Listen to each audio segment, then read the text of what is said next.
Топ бәйге 16 шақырымнан 3-ші орынға келген Ресей өңірінен, Алтай өңірінен келіп отқан Ресей Қаратай, Мейірім, Шабандозы Мейірім дейді. Жатқанбаев.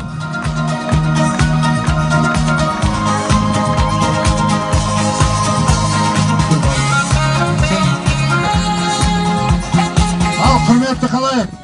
Мынау бәрін көзің ашық. Қазір интернет деген жүйе бар. Сол жүйеге кіріп, Найман деген Сәйгүліктің шабысы деп қарасаңдар, міне мына бауырларыңды көресіңдер. Сол бауырларыңмен міне бүгін біз бір жерде тұрып, міне суретке түсіп тұрмыз. О жақта Қосағаш деген жерде біздің қаншама қазақ бауырларымыз бар. Ол Ресейдегі, мынау Қорғалжын десе болады.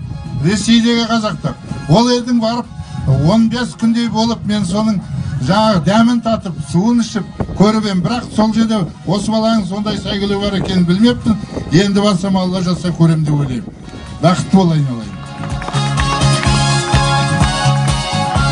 Призы 3-ші орын Қазпита.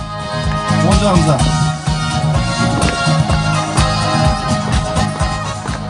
Топ бәйгеден 2-ші орынға келген Айтұмар, Әбілхайыр, Шалқар Ануар.